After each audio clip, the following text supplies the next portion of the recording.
Kio-chan here, and welcome to another manga first impressions. And today's impressions are of the manga series Blood Alone. For the first time, I can honestly say that this is not an amazing series. Usually when I start a new manga or start a new anime, I'm like, this is an amazing series, you should totally check it out.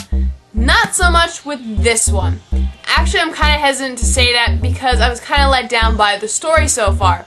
When I first read the back of the manga, I was thinking this was how it was going to go down. There'd be this vampire who hates being a vampire, and then there would be these other people who wish they were vampires, and when they tell her this, she kind of tells them off and says she would never want to be a vampire, and then there are situations that kind of relate to that idea. That's not what happens in this manga series. There are no evidence of this whatsoever. What really happens in this manga is there's this vampire named Misaki, and then there's her human companion, Kuroe. I think that's how you pronounce his name. But anyway, he conducts these supernatural investigations, and because of these investigations, he gets targeted by other vampires. And Misaki is afraid that she's going to lose him and that he's going to die. And she doesn't want to transform him into a vampire because she doesn't want him to lose his humanity. So there's this kind of struggle because he doesn't really mind becoming a vampire and she is absolutely against it. So you have this human-vampire relationship thing going on and, you know, scientific investigations and whatnot. It's not bad story-wise, but I was kind of thinking it would go a little more into it than it actually does. It seems to be more about him than it is about her. So that's pretty much what the story is all about. So overall, it's not absolutely terrible, but it's not absolutely great either.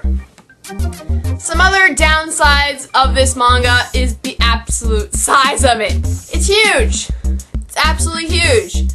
I don't think that this kind of release was actually good for this series because I think it's kind of bulky and really hard to read through this. I mean, it took me little less than 2 hours to finish the entire volume. Usually it takes me about 30 minutes to complete one volume of a series. So it did take me a longer time to read this, which kind of makes sense, there's more pages, but still, it was really tedious. Other than size and story, I really can't say there are any other negatives to it, though the artwork is absolutely amazing. That I will say, and I have confidence in saying that. Let me just find a good page. Here we go, this is a pretty good page. These are just some examples of the artwork. So the artwork is definitely a good thing about this manga, and that's one of the qualities I do like about it. I will give it another shot, but I can't say that this is an absolute awesome series and that you should totally check it out.